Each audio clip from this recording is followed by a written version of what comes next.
aujourd'hui, donc ce qui m'a été demandé, c'est de faire effectivement une approche comparée. Alors, des laïcités, je dirais, mais même si ça répond au haut principe de laïcité, bien comprendre qu'il y a un principe de laïcité, mais plusieurs manières de le mettre en œuvre selon les pays considérés. Et donc, il y a des laïcités étatiques différentes selon les États, avec quand même une première chose à immédiatement garder en mémoire, c'est qu'il n'y a de laïcité que dans les États de Oui, droit démocratiques, pluralistes oui. et qui acceptent Attends, on va effectivement parler. Bon, ben, le débat. je prendrai. Dans ce cadre, l'ambition de ce soir est peut-être un peu démesurée. Je vais surtout parler donc de la laïcité en Europe, mais éventuellement dans la discussion, on pourra évoquer d'autres cas non européens parce qu'il en existe. Mais néanmoins, je pense qu'à travers la typologisation des laïcités en Europe, on peut déjà avoir un bon cadre pour comprendre d'autres types de laïcité non particulièrement européennes. Donc, parler des laïcités européennes, c'est effectivement effectuer un exercice d'histoire comparée d'un processus socio-historique particulier. Un double processus, d'ailleurs, j'emploie tout de suite les mots un petit peu scientifiques que nous utilisons, nous les chercheurs, sur ces sujets, c'est-à-dire double processus, le processus de laïcisation des États européens, c'est-à-dire de laïcisation du corpus constitutionnel et légal, et parallèlement la sécularisation des sociétés, c'est-à-dire la manière dont les individus dans des sociétés modernes se détachent d'une certaine manière à plus ou moins grande échelle du phénomène religieux et acquiert une autonomie qui ne passe pas forcément par la proclamation d'une identité religieuse première. Donc, deux grands phénomènes qui ont affecté le continent européen sur plusieurs siècles. Alors, bon, je suis historienne, donc j'insiste sur l'histoire longue, mais il faut essayer en effet de comprendre comment on est passé en un peu plus de 2 siècles en Europe, de l'Europe des États confessionnels, donc avec religion d'État, souverain, et le souverain étant le chef généralement de l'Église nationale, et comment on est passé donc de cette Europe des États confessionnels sous l'Ancien Régime à une Europe communautaire que nous connaissons et surtout séculière, où les religions, et je grossis le trait à dessein, ne deviendraient plus que des lobbies parmi d'autres qui auraient l'influence que leur activisme leur permet, mais qui n'auraient plus première voix au chapitre comme c'était auparavant dans l'histoire. Cela, on peut poser la question autrement, essayer de comprendre comment les religions, autrefois les alliés, voire les tutelles incontournables du pouvoir politique en Europe, ont-elles été peu à peu écartées de ces sphères jusqu'à se retrouver presque entièrement privatisées dans des sociétés profondément sécularisées qui ne répondent plus à tous les attendus dogmatiques, en particulier de ces différentes religions. C'est pourquoi je vais le long de ma première partie, je vais évoquer cette histoire longue, à la fois de la laïcisation des États et de la sécularisation des sociétés, en comprenant bien que c'est pas forcément parallèle, qu'il peut y avoir une forte laïcisation dans des sociétés peu sécularisées, très croyantes, très pratiquantes. C'est le cas, par exemple, aux États-Unis, pour prendre un cas non européen.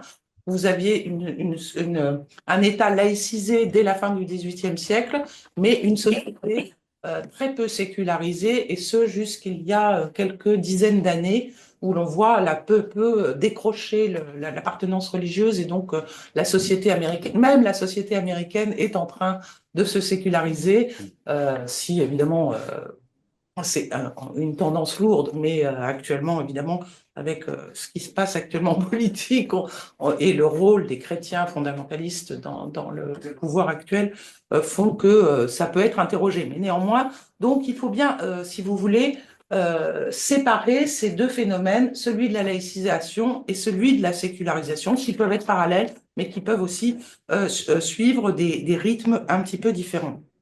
Donc, cette histoire longue, elle commence au Moyen Âge. Alors, je ne vais pas remonter aux premières tentatives d'autonomisation de l'État par rapport à la religion chrétienne qui remonterait à Philippe Auguste, mais disons que je date un peu le début de cet ébranlement de l'État confessionnel à la période de la Réforme, enfin des réformes pour être plus juste, et donc le XVIe siècle et cette rupture de l'unité chrétienne. Alors, elle est relative, hein. On avait déjà assisté à une rupture avec le schisme orthodoxe, hein, bien entendu, dans les XIe siècle, mais et pour ce qui nous concerne, l'Europe occidentale, c'est la période des réformes qui est fondamentale à prendre comme, je dirais, comme point de départ.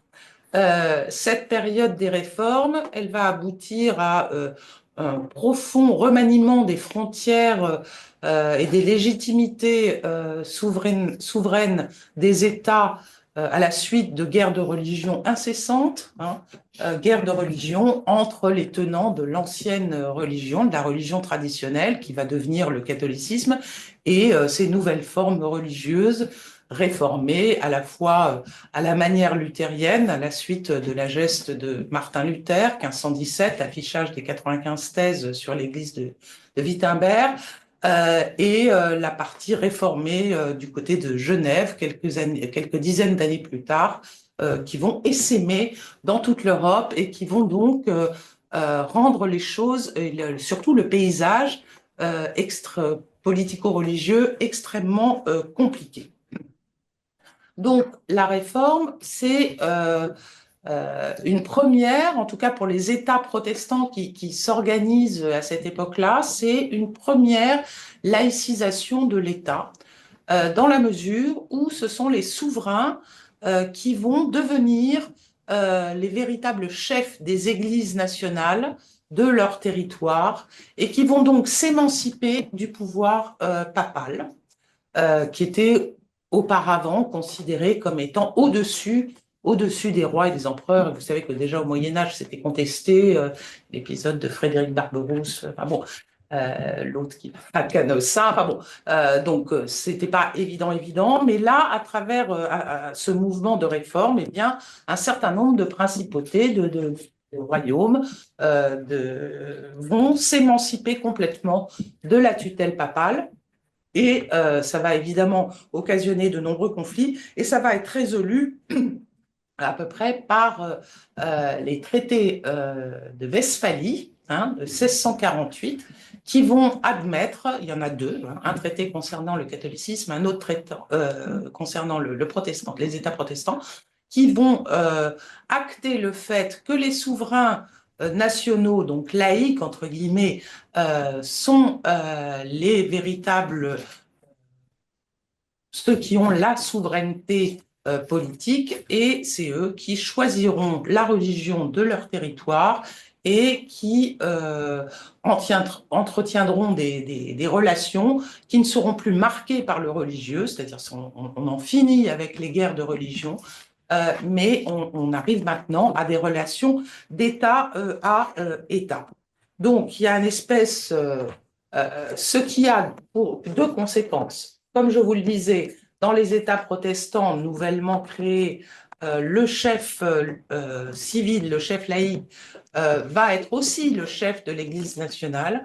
Et parallèlement, dans les États qui sont restés catholiques, on va avoir petit à petit une plus grande emprise des souverains catholiques qui se déclarent très chrétiens, qui se déclarent lieutenants de Dieu et qui, à ce titre, vont peu à peu organiser eux-mêmes des églises nationales, alors pas complètement indépendantes du pape, mais quand même sérieusement contrôlés par le pouvoir royal. C'est ce qu'on a appelé par exemple en France l'Église gallicane à partir de 1682, donc la fin du XVIIe siècle. Donc, on n'est évidemment pas là dans dans des États laïques. Bien au contraire, tout est fondé sur la légitimité religieuse. Mais ce qui est intéressant à noter, c'est que la souveraineté passe du religieux au politique, et ça de manière absolument définitive. Donc ça a affecté tout le territoire européen à des rythmes plus ou moins différents, avec des soubresauts. Vous connaissez l'histoire anglaise avec les deux révolutions de 1648, 1688, et l'établissement, finalement, à travers le Bill of Rights de 1689, une des États où le souverain perd là aussi une partie de ses prérogatives et doit aussi se soumettre au bon vouloir du peuple. Mais là, on sort un tout petit peu de ce que je voulais tracer ici. On en arrive donc à une Europe qui est épuisée par les conflits confessionnels, qui est maintenant dirigée selon un principe un peu fictionnel, mais qui est le principe de l'ancien régime de une foi, une loi, un roi, et ça, que ce soit dans les États protestants ou dans les États catholiques, avec un problème récurrent qui n'est toujours pas réglé, qui est le problème des minorités religieuses au sein même de tous ces États, parce qu'aucun État n'est épargné, n'a une unanimité religieuse véritable d'un point de vue de socio-histoire, et donc un problème récurrent des minorités qui va être pensé par un certain nombre de philosophes, d'abord des politiques, ce qu'on appelle les politiques, par exemple en France, comme un Michel de l'Hôpital ou j'ai oublié son prénom, Baudin, Jean Baudin, pardon, Jean Baudin, puis par des penseurs qui iront jusqu'à l'acceptation de l'athéisme, comme Pierre Dyle à la fin du XVIIe. Et puis en Angleterre, évidemment, des noms comme John Locke, qui lui aussi était un dissident par rapport à la religion de la couronne d'Angleterre, et qui va développer une philosophie de la tolérance, de la coexistence entre les différents sujets des rois, même si ces sujets ne partagent pas la religion nationale ou la religion étatique. Ça n'a pas été sans mal. Par exemple, John Locke, vous le savez tous, je suppose, a une conception de la tolérance extrêmement large, hein, mais malgré tout, il considère que d'un point de vue politique, on ne peut pas tolérer ni les catholiques, ce qui fait déjà pas mal de monde, ni les athées surtout, parce que ils ne peuvent pas prêter serment et prêter serment sur Dieu à l'époque, et donc ils ne sont pas dignes de confiance, hein. Donc évidemment, cette pensée de la tolérance, elle est extrêmement progressive.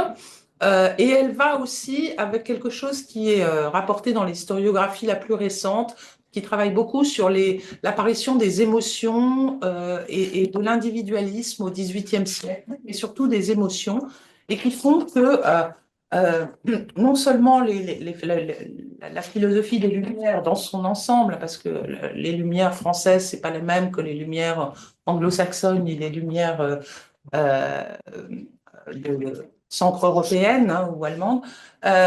Malgré tout, vous connaissez la philosophie des Lumières, enfin en tout cas ces principes de la raison qui est supérieure à la religion et l'émancipation de l'individu, etc., mais qui se combine avec aussi une sensibilité de plus en plus grande à la problématique individuelle, aux émotions et aux personnes en elles-mêmes, et qui va permettre cette révolution de l'individu, de la mise en avant de l'individu, alors que tout était pensé sous le format du collectif jusque-là auparavant. Et donc, va donner cette sensibilité qui va aboutir, in fine, à ce qu'on a appelé les révolutions atlantiques de la fin du XVIIIe siècle, à savoir la Révolution américaine, et les révolutions européennes, dont la Révolution française, bien sûr, mais ça n'est pas la seule. On a un petit peu tendance à oublier que plusieurs pays ont été euh, ont connu ces épisodes de révolte des peuples ou d'une certaine bourgeoisie intellectuelle qui ne se retrouvait pas dans les gouvernements de l'époque. Et il y a une multiplication donc, de ces mouvements révolutionnaires qui vont profondément changer à la donne, à la fois du point de vue de la laïcisation des États et du point de vue de la sécularisation des sociétés. Donc il y a un tournant majeur, effectivement, à la fin du XVIIIe siècle et qui est absolument important à noter. Alors pour le cas de la France, et là je reprends le cas français parce qu'il a été pionnier dans ces transformations légales. C'est évidemment l'article 10 de la Déclaration des droits de l'homme et du citoyen, que je vous le rappelle, nul ne peut être inquiété pour ses opinions, même religieuses, pourvu que leurs manifestations ne troublent pas l'ordre public établi par la loi. Alors, vous remarquez dans cette phrase qui est évidemment, qui sent bon son XVIIIe siècle, qu'il y a quand même des choses extrêmement nouvelles qui arrivent. D'une part, la religion est ravalée aux grandes opinions, ce qui est à la limite du scandale quand même déjà à l'époque, une opinion parmi d'autres.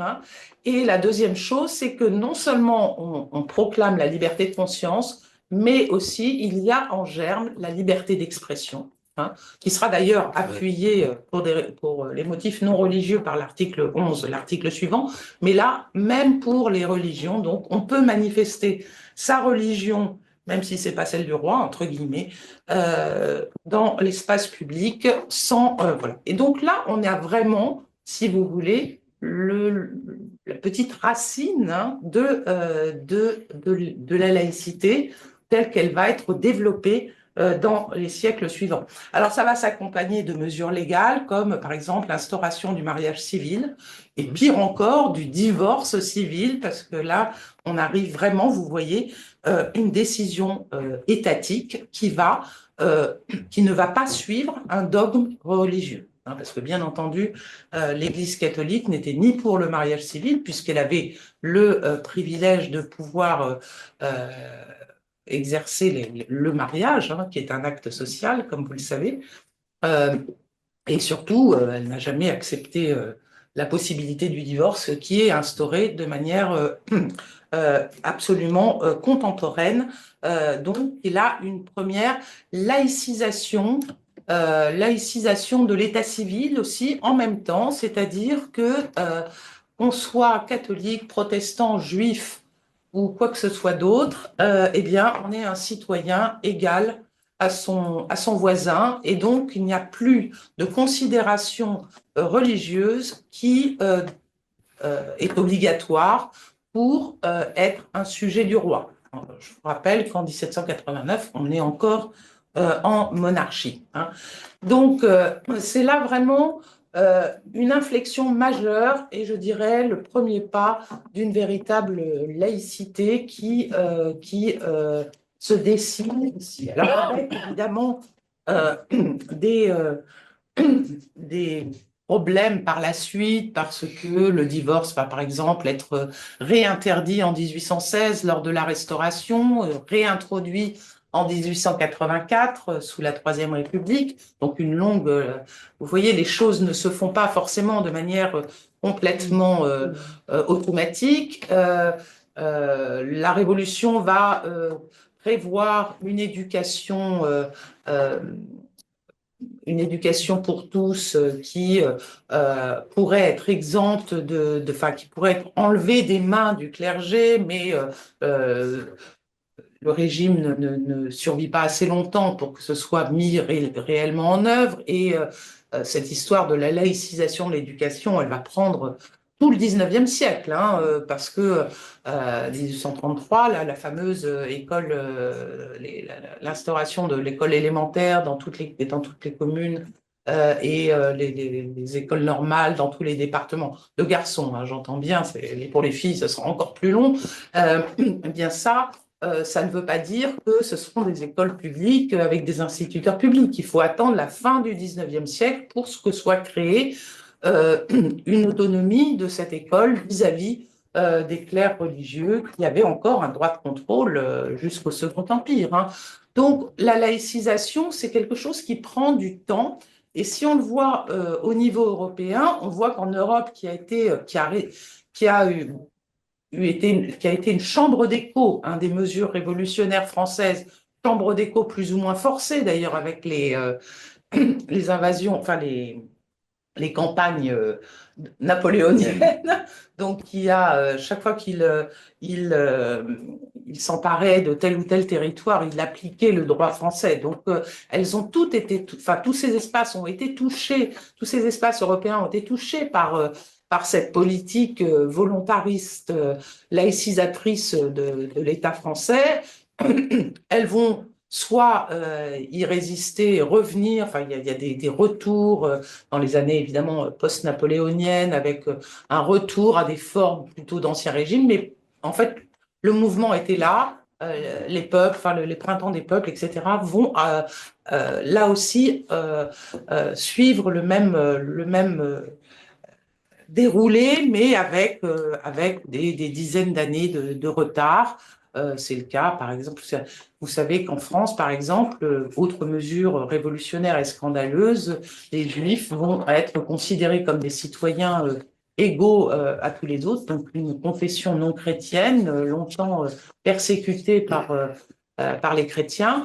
Eh bien ça, dans les autres pays européens, ça va prendre un peu plus de temps. Hein. En Angleterre, c'est 30, 40 années après, y compris en Allemagne, etc., etc. Donc, mais on arrive quand même à avoir le même type de mesures au fur et à mesure de l'époque.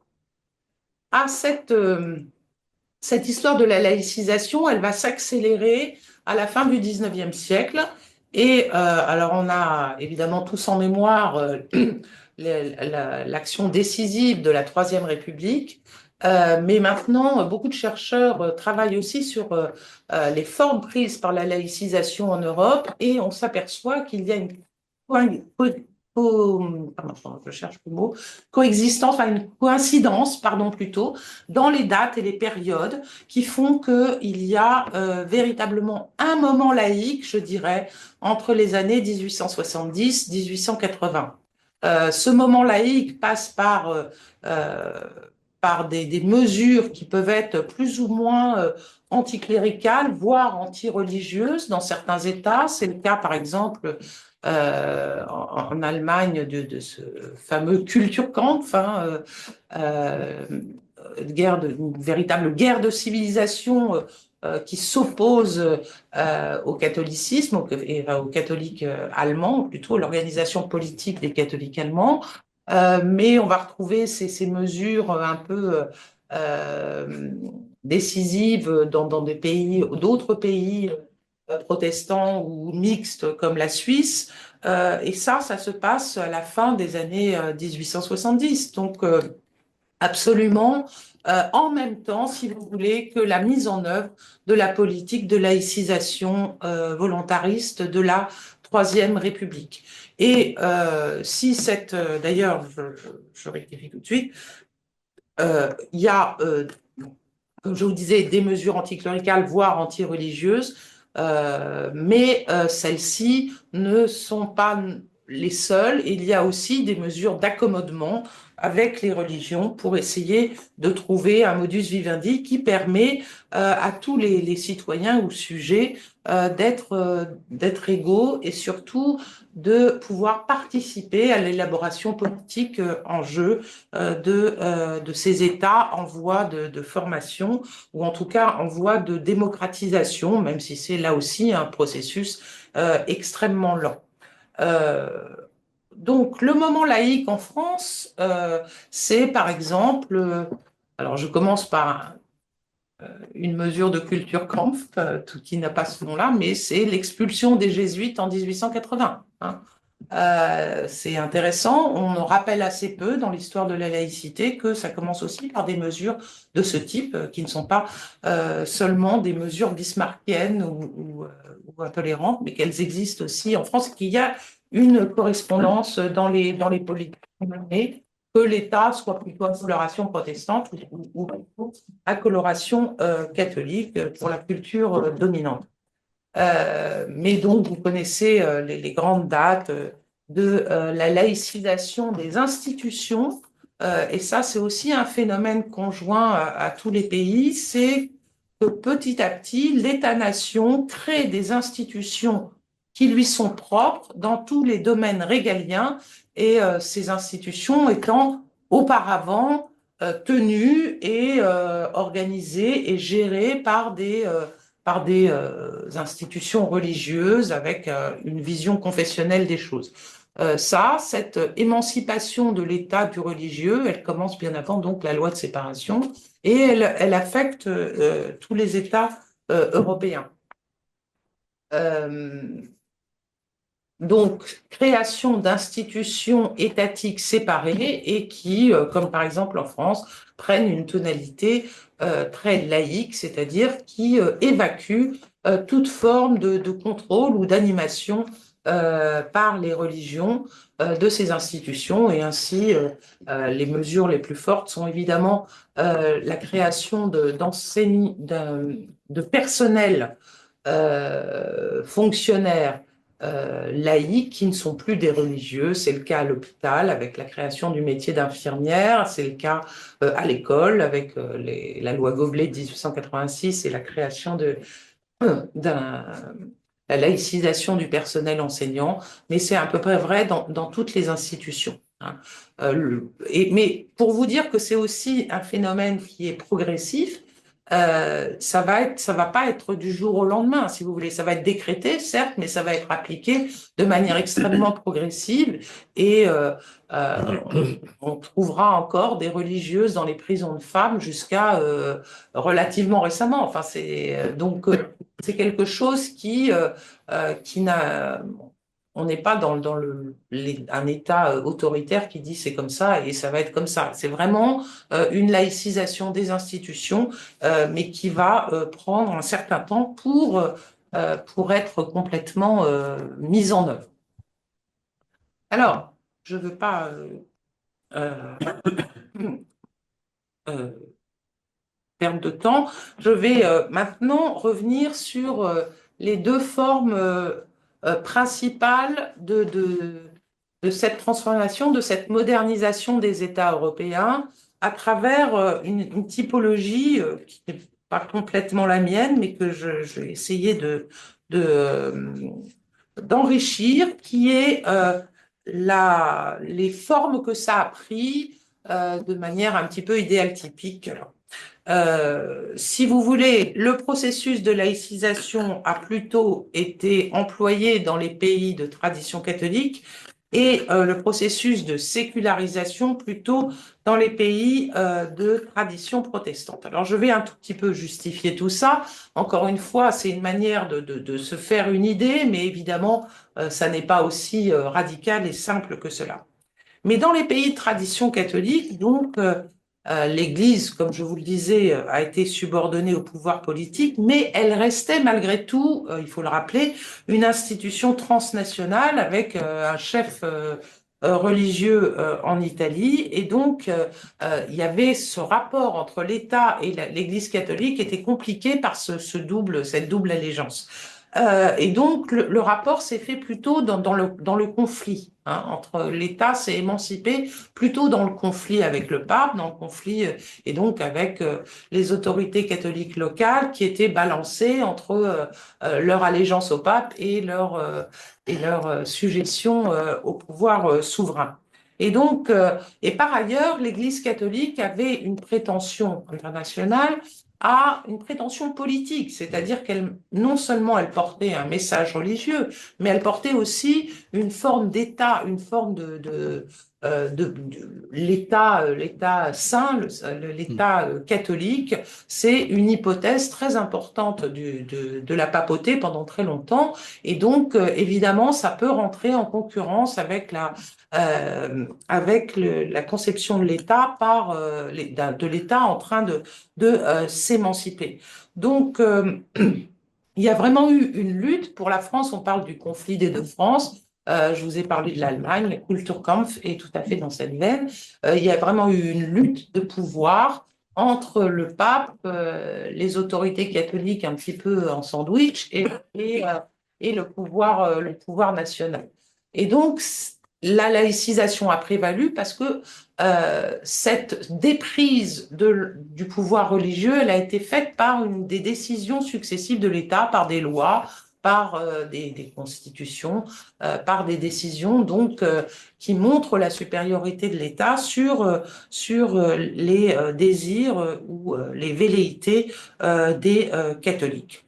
Et donc, ça a pu prendre des aspects assez conflictuels, on en a assez parlé. Alors là, je passe donc plutôt au style qui a été vécu de laïcisation des pays protestants, qui est plutôt une forme de sécularisation. Alors, je m'explique. Comme je vous l'ai dit au tout début, les États protestants ont été constitués autour d'un souverain. C'est Luther qui a théorisé tout ça. Le souverain devient le chef de l'Église nationale, de la principauté, du petit royaume, etc., etc. Donc, il cumule à la fois un rôle politique et un rôle religieux. Puis il n'y a personne au-dessus de lui. Il n'y a pas de pape, il n'y a rien. Donc il est vraiment complètement autonome. Et il est à la fois chef de l'Église. Donc là, il y a vraiment... ceci dit, ça existe encore sous forme de but témoin. Le roi d'Angleterre est à la fois le chef de l'Église et le chef de l'État, même s'il n'a pas beaucoup de pouvoir in fine.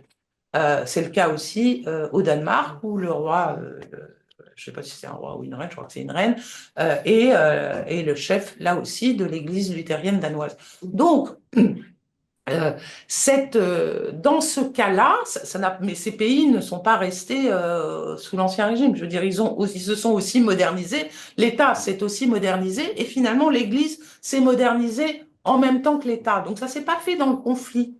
Ça s'est fait dans un accompagnement.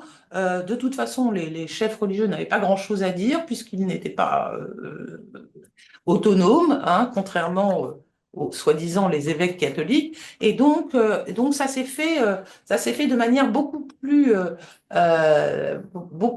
progressive. Et ce qui en reste de cette sécularisation plutôt que de la laïcisation, c'est que l'aspect anticlérical, etc., n'a pas vraiment pris là-bas, n'a pas vraiment existé. Et c'est ce qui explique que dans certains États européens, surtout quand ils sont de culture protestante, en tout cas d'origine historique protestante, eh bien, le religieux est beaucoup plus banalisé, ne fait pas exception, ne fait pas peur, parce qu'il est diffus, il a toujours été là, il participe de l'identité nationale, depuis toujours. Enfin, depuis toujours, depuis la Réforme. Donc, on a là un mode très différent de rapport aux religieux selon les États en fonction de leur, de leur culture historique. Je vais très vite parce que là, sinon, on n'aura pas beaucoup de temps pour discuter et je pense qu'il y aura des tas de questions. Je voudrais en arriver à ma typologie, à celle que je vous propose pour comprendre un petit peu euh, cette Europe, ces laïcités européennes. Donc, je vous ai déjà pas mal parlé des églises, des pays où il y a encore une église nationale d'État. Je vous ai dit que c'était vraiment des buts témoins de l'Ancien Régime, mais néanmoins, pourquoi on peut les qualifier, alors bien sûr pas dans le discours médiatique, etc., parce que ça passe pas, mais je vous le dis quand même, dans le discours scientifique, on peut les qualifier de pays laïques, puisqu'ils répondent à trois critères qui sont les critères euh, minimum de l'État laïque, à savoir la garantie de la liberté de conscience et d'expression des individus dans l'espace public, l'autonomie de l'État, du politique et de la société civile par rapport à des normes religieuses et la non-discrimination des personnes en raison de leurs convictions, qu'elles soient religieuses ou philosophiques. Donc ça, c'est très important. Ces trois critères sont pour moi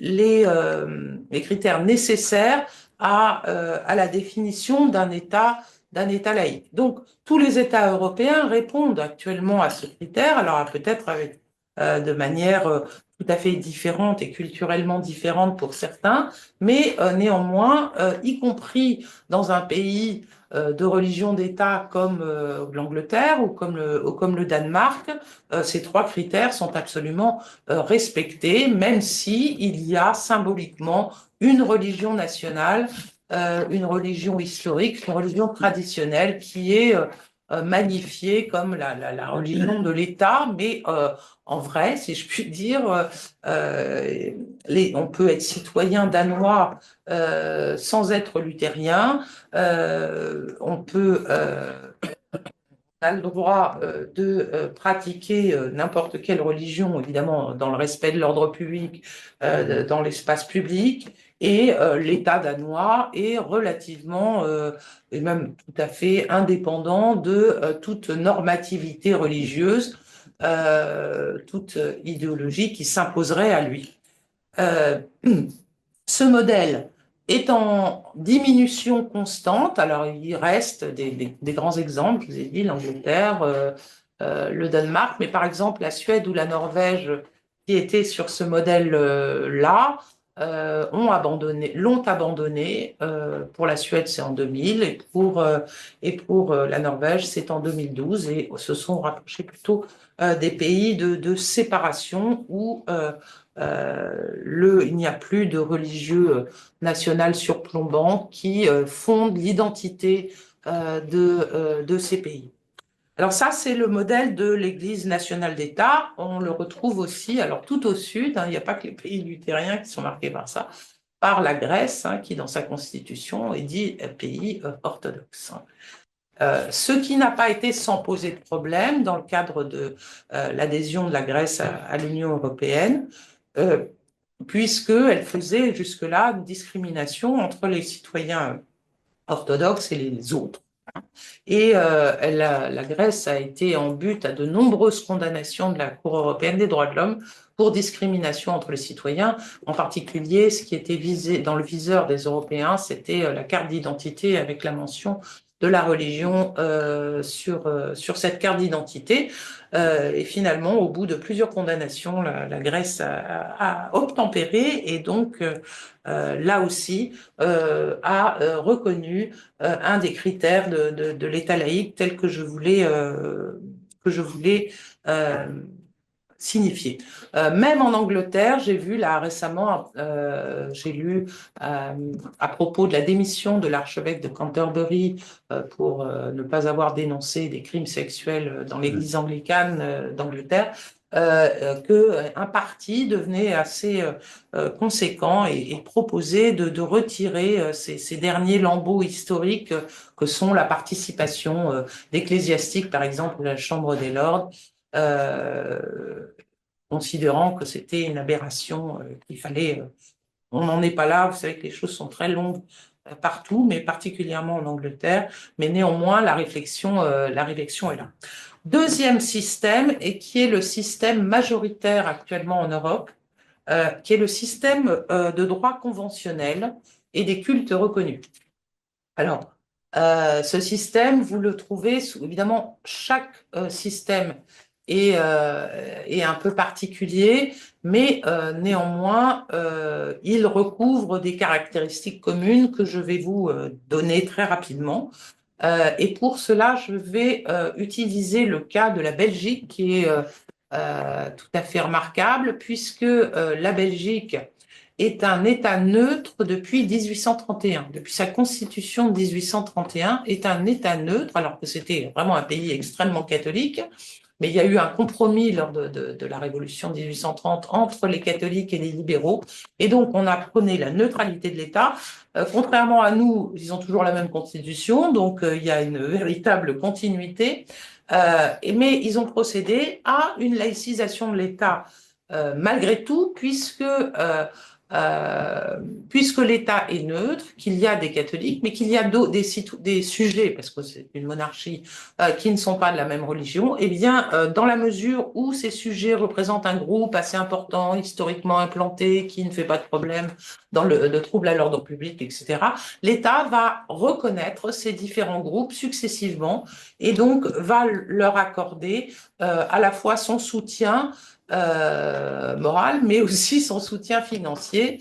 Alors, c'est en proportion de la grandeur de l'importance de ces groupes. Évidemment que l'Église catholique est beaucoup plus financée que tous les autres, mais ça va, cette conventionnance, cette reconnaissance, elle va aller très loin, puisque va reconnaître des cultes chrétiens, donc protestants, orthodoxes, anglicans, etc., mais elle va aussi reconnaître le culte israélite, donc les juifs, ça va assez vite, et le culte musulman, hein, puisqu'il y a eu des élections de chefs de culte en Belgique, donc il y a cette reconnaissance, y compris d'un culte musulman, et le plus tardivement, depuis 1993, la reconnaissance d'un culte qui n'en est pas un, qui est la laïcité, entre guillemets. Alors bon, il y a un problème de mots, de dénomination, parce que enfin, le centre d'action laïque, ça va être plus simple, voilà.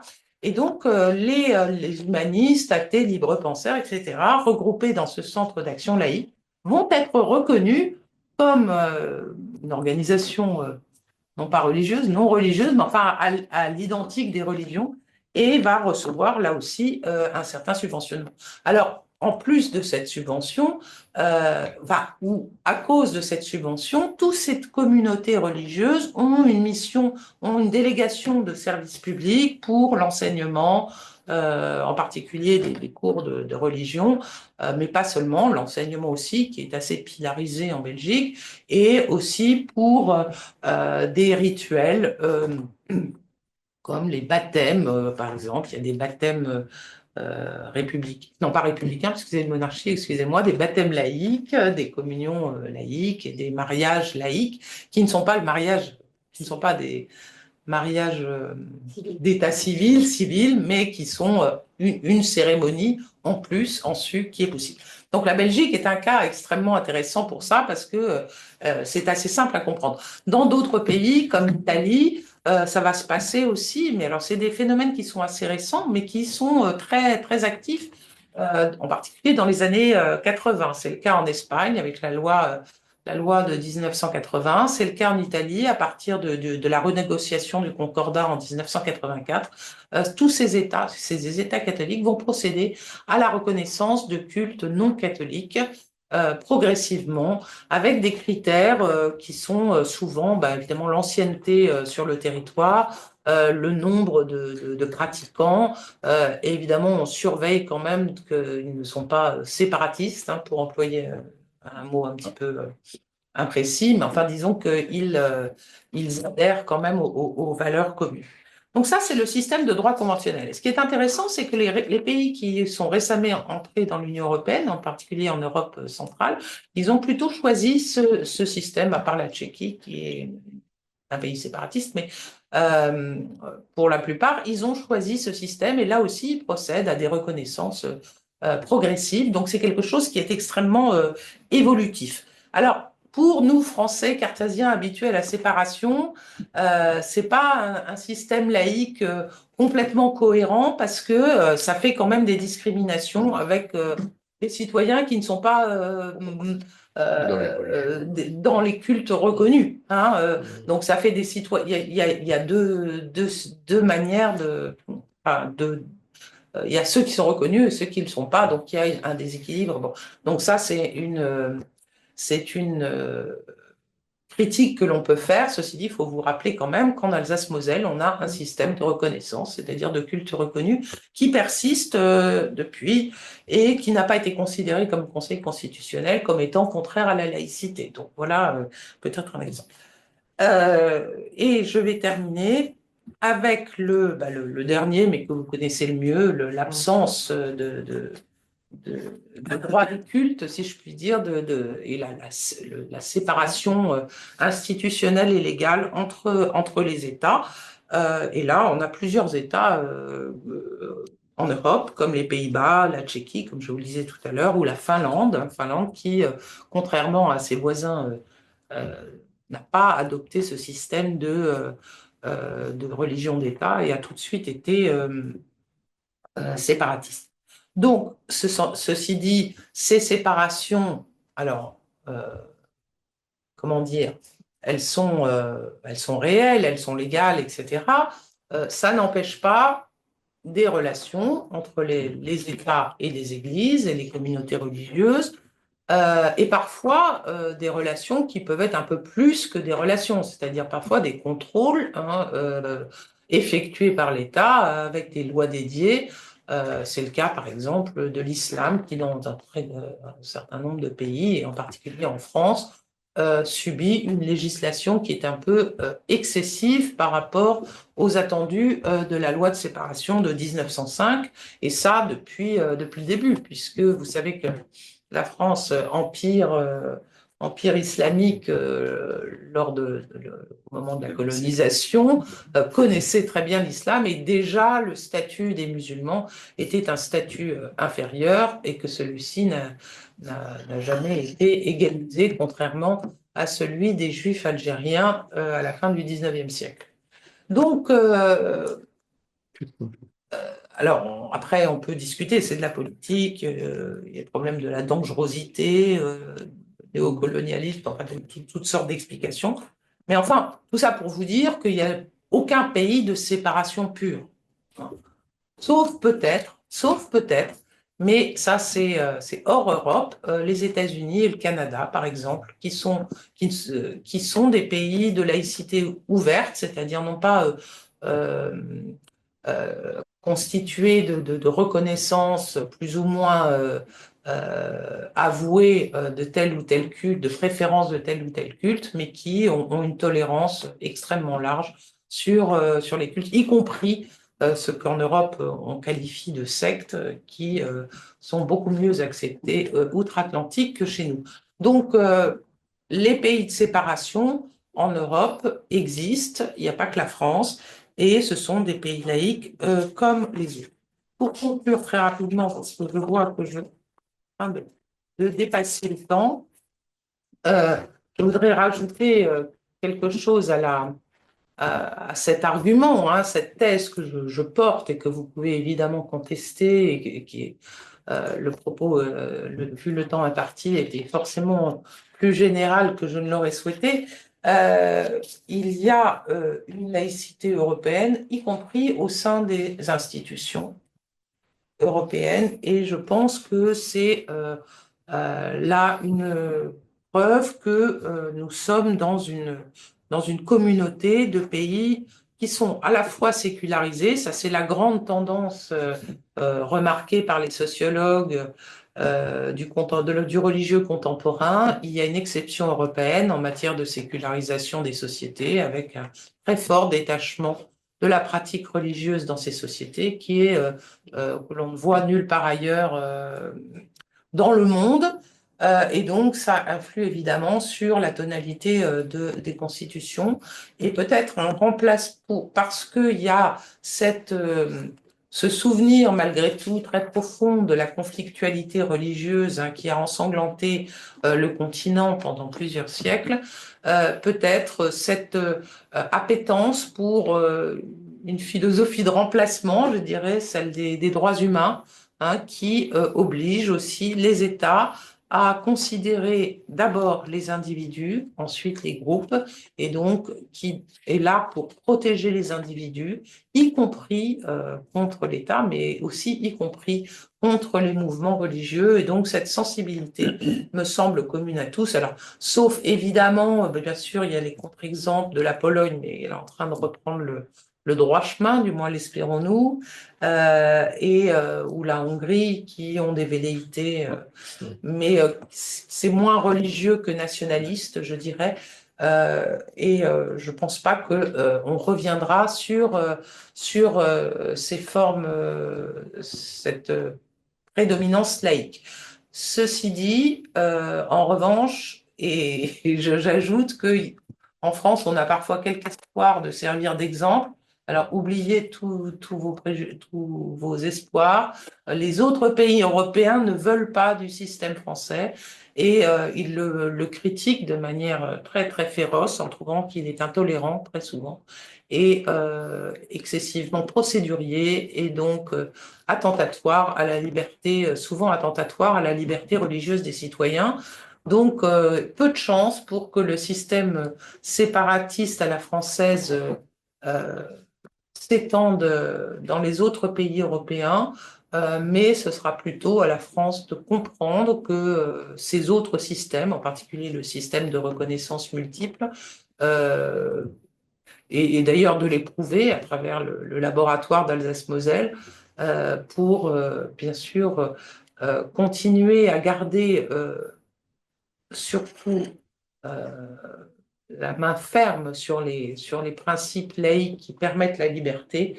Euh, Comme je vous le disais tout à l'heure, la liberté de conscience et la liberté d'expression, mais aussi la non-discrimination des citoyens en fonction de leur tradition ou de leurs convictions religieuses et l'égalité préservée entre tous les membres de l'Europe, tous les membres citoyens de l'Europe. Voilà, je vous remercie.